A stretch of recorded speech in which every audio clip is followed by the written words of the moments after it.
Children, file 23145.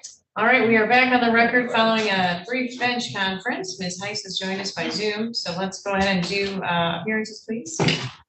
Lee Heiss, lawyer guardian ad litem. Ms. Taja Thomas, counsel for the department. Chelsea Grant for the department. Brittany Kelly for the department. Michael McFarland, representing Monica Kurowicki. Mother, please introduce yourself. Monica Kurowicki. All right, on the sidebar, Ms. Thomas, any comments? Yes, thank you, Your Honor. At the sidebar, I discussed there was an error on our GC04B indicating a non-parent adult respondent name. And so under paragraph G, I asked the court to consider that person, Katrina Lake, for paragraph D as the legal parent for Cassius Santiago. And then there was also the question as it relates to Hadass Harris. This individual is marked as a respondent, but Hadass was named as a guardian for Cassius, and I believe that there's a pending hearing on that limited guardianship. And given that it is a limited guardianship, the parent, Katrina, has the right to, I guess, petition the court at any time to revoke that. But to the extent the guardianship is resolved, we would not name Hadass Harris as a respondent. And then the question about the right to an attorney was also brought up, and clarifying that the legal parent is entitled to an attorney and not a guardian. And that is also another reason why, again, to the extent the guardianship is taken care of, we would ask to remove Hadass Harris as respondent for those reasons. Any objections? No objection. Her name is Kurowicki, Your Honor, not. Oh, I'm sorry for that. Any objections to the other proposed changes? No, Your Honor. All right, any objections to changing Hadass Harris to Kurowicki No, Your Honor. as well? Any objection to dismissing her as a respondent in the matter? No, Your Honor. No objection. All right, she is released then, or dismissed, and the order will reflect that. Deputy Ames, would you please swear in Ms. Monica Kurowicki? Remain seated, but raise your right hand, please. You swear or affirm to tell the truth, the whole truth, and nothing but the truth, so help you God? Yes, sir. Okay. Ms. Kurowicki, as your attorney indicated on the record today, do you wish to enter a plea and take responsibility for the allegations to the petition by way of a no contest plea? Yes, ma'am. Okay. You have the right to have the petition read onto the record. Do you wish to have me read the allegations onto the record today? No, ma'am. Do you have any Native American heritage? Are you a member of a tribe or have any reason to believe that you'd be eligible for membership in any Native American tribe or be? No, ma'am. Okay. Other than the cases that have been indicated in the initial paperwork, do you know of any other legal matters that would concern your son, Xander Kurowicki? Okay. Do you have a copy of the petition? Yes, ma'am. All right. If I accept your plea, you are giving up the right to a trial by judge or trial by jury, the right to have the petition approve the allegations in the petition by a preponderance of the evidence, the right to have witnesses appear against you and testify under oath at trial, the right to cross-examine those witnesses, and the right to have the court subpoena any witnesses that you believe could give testimony in your favor. Do you understand you'll be giving up or waiving the rights I've just indicated to you if you enter a no contest plea today? Yes, ma'am. With regard to the consequences of your plea, or in other words, what will happen, the court will do the following. There will be continued investigation by the caseworker to see what the problems are in your family and how and whether they can be solved. The court could dismiss the case if there's no need for the court to be involved. If it appears that there is a problem that may be solved, the court can make the children temporary wards of the court, place them with mother or father or with relatives or in a foster home, and order programs for you and your children, such as counseling, drug and alcohol treatment, assessments, and parenting classes. If it appears that you will not be able to provide a proper home for the child in the reasonably foreseeable future, the court could terminate your parental rights. In regard to the plea itself, the plea can also later be used as evidence in a proceeding to terminate your parental rights. Do you understand the consequences of your plea? Yes, ma'am. Do you have any questions about any of the information I've given you so far? No, ma'am. Is anyone making you enter a no contest plea? No, ma'am. Does anyone threaten you in any way to get you to enter a no contest plea? No, ma'am. Outside the terms of any plea agreement, which I don't think there is one in this case, does anyone promise you anything to get you to enter a no contest plea? No, Are you under the influence of drugs, alcohol, or any other mental or physical condition that could impair your ability to understand what you're doing here this morning? ma'am. Would you say your decision to enter a plea is your own free will decision? Yes, ma'am. Ms. Heiss, would you, considering in the child's best interest, specifically Xander Kerwicki, for me to accept a plea from Monica Kerwicki? Yes, Your Honor.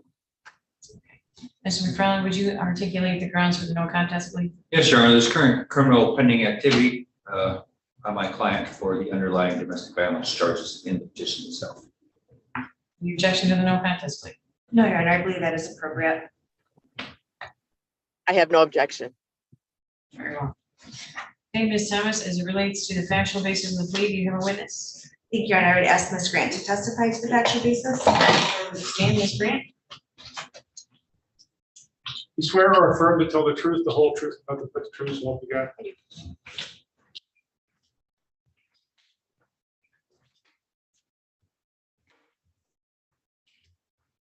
Good morning, Ms. Grant. Good morning. Where are you currently employed? Lennon County DHS as a CPS worker. And as a CPS worker, is that how you learned about the allegations contained in the petition? I did. And you drafted and signed this petition, is that correct? That is correct. And we, as a worker, were you also an investigator in this matter? I was not. I was the ongoing worker for Okay. this. And can you explain how you became the ongoing worker?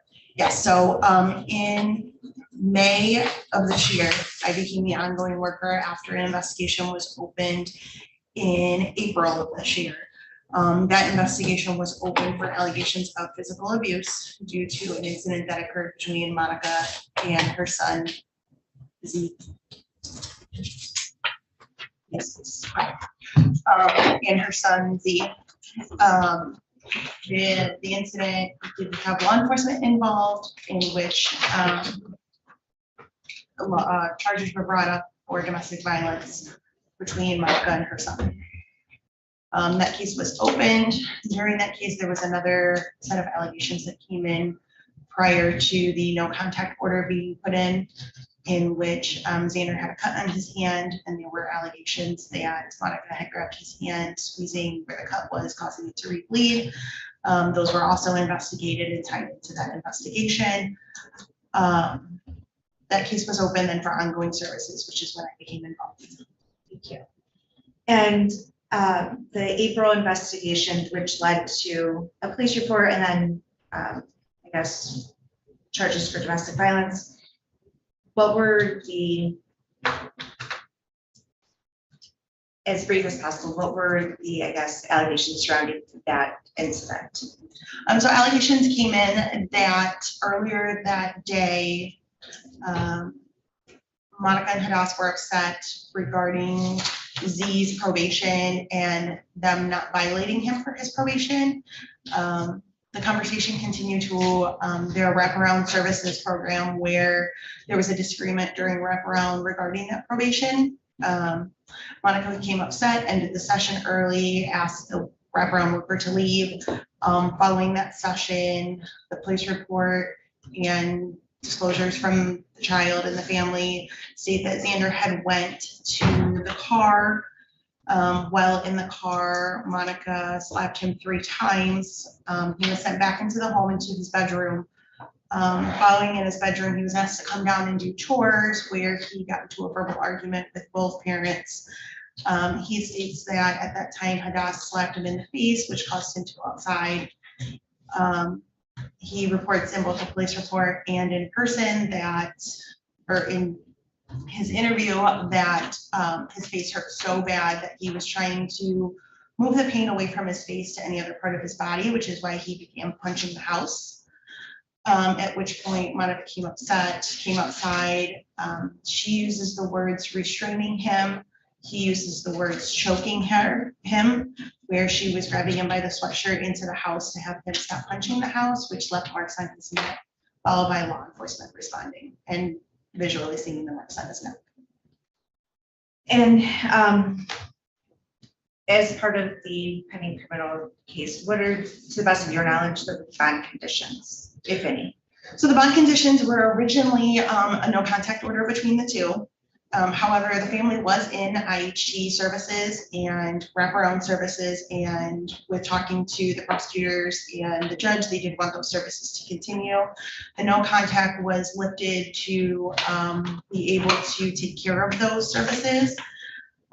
However, it was still with the understanding that Z will not spend overnights at the home, will not spend lots of time at the home, that it will be very little and controlled visitation. Currently, is the family participating in IHT? They are participating in IHT and wraparound service. We did have another investigation come in about a week after that no contact was dropped.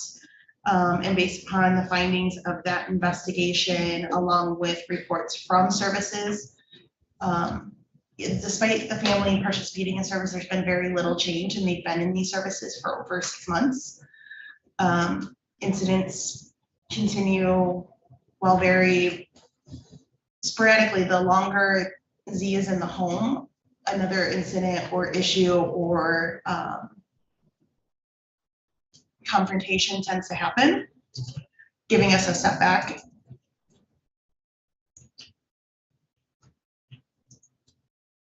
Sorry, just taking some notes. Thank you. And based on the petition, it looks like there are 6 or so several CPS investigations in which the respondent mother is named as a perpetrator, but only of which one was substantiated, which is the May investigation. Does that seem accurate?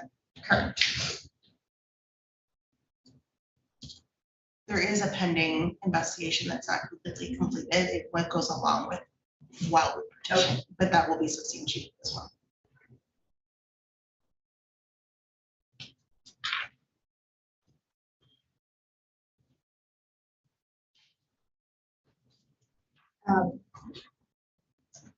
At this time, this is kind of outside the factual basis component, but what would be the recommendation for parenting time right now? We would like to do supervised visitation. We are also planning on possibly considering therapeutic visits instead of just IHT visits. But it would be a normal standard, 3 times a week, several hours, because we do want them to maintain and regrow their bond together. There are other named children on this petition who have or are with legal parents. Do you have any updates as relates to further custody orders or anything of that nature? Yes, we had conversations with both of them. Both are willing to submit ex parte orders this week. But to the best of your knowledge, it has not been done yet? I do not believe it has been done yet, as I think we had court Friday afternoon. And I'm not sure they had a chance to do that. Thank you, Your Honor. I have no further questions of Ms. Grant. And you're willing to have a family team meetings as soon as possible so we can come up with a service plan for a disposition, correct? Absolutely. Nothing further. Ms. Hanks, any questions?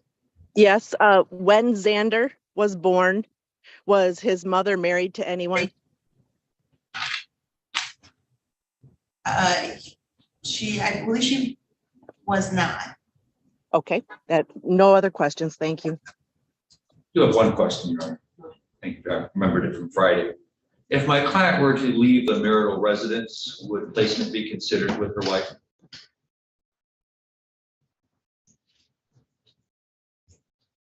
It could be something we could take into consideration. I'm not sure we would do that immediately. So is that something that you might come up with an answer before she moves out? Therefore, she would have to move out for you? to Yeah, consider that? absolutely. We Okay. would come to that before. Thank you. Nothing further. Okay, thank you for your testimony. We are adjourned.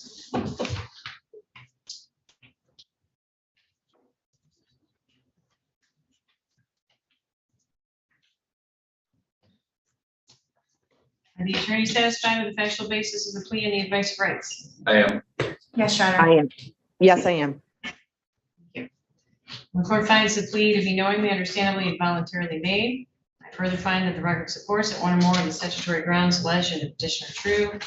Specifically,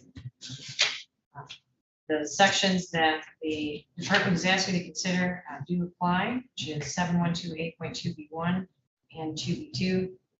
I do find as a result of this child living in the home with this parent during that period of time legally responsible for the care and maintenance of this child has neglected to provide proper care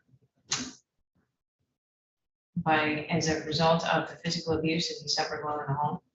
And then, of course, under 7128.2B2, that physical abuse also characterizes this particular home or environment as a place that does have criminality and cruelty and neglect in part as well as a result of that physical abuse on the part of this parent, making that home at this time an unfit place for the juvenile to live in. I also find that the failed attention services or improvement as a result of those services contribute to the factual basis for those two sections to apply as well. The next hearing will be the dispositional hearing. You will be asked to meet with the department to put together a case services plan between now and when we come back. Give you a date for that. You could conduct the initial disposition on, get slided in potentially on the 23rd of August at 10:30. Does that work?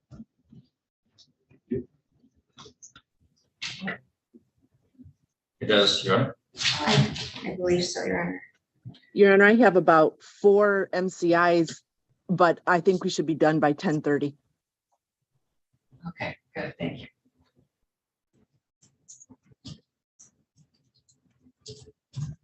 Bernard, do you have anything for the Heron, Leary, or Mulholland?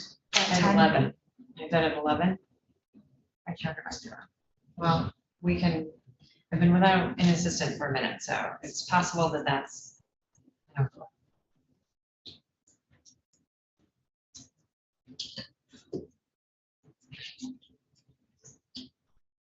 So we can look at that after we're on the record today, make sure that that's not an issue. But we'll schedule that initial disposition for now on the 23rd at 10:30. So, Ms. Thomas, while we're on the record on this, today is actually probably the date and time also for the prelim, the remaining aspects of the prelim that weren't addressed last week. There are obviously 3 other children involved with the dismissal of Ms. Hadass Berwicki. There was always one question, but if you could address for me where the other children are and what the plan is moving forward. Thank you, Your Honor. There is a JK who was with a non-respondent father, and we would anticipate an ex parte. It's my understanding that that individual has sought one in the past and was denied. I'm not sure the reasoning for that. And as for EK, that child is with the non-respondent parent as well. And it is my understanding that parent would also be seeking an ex parte. And then as it relates to CS, that is the child who's under the limited guardianship, what I believe is now with the legal parents of that child at this time, and is also pending the guardianship hearing, I believe, on August 2nd. Until there are further orders from the court, we would ask that those children remain on the petition, given that the custody orders being Ms. Kurwicki as a parent with parenting time and legal rights, obviously. And so you just ask that those court remain under our court jurisdiction, those children remain under our court's jurisdiction so we can facilitate any parenting time as well. Is CS under in the household of his mother or his father? Mother. Objection to that request, Mr. McFarland? I think it should be unified. Your Honor. Ms. Heiss? I have no objection to that. All right, so the order will reflect then, excuse me, the JK and EK and CS all will be placed with their non-respondent parents Seven two, the jurisdiction of the court and the supervision of the Department of Health and Human Services for purposes of visitation until a lesser restrictive measure can be imposed. And we'll look for updates on that, of course, at our initial disposition, which will be on the 23rd at 10:30 in the morning. I'll have this order for you in a few minutes if you want to wait. We'll wait out, call you on. Thank you. All the orders will remain in full force and effect. Thank you, Your Honor.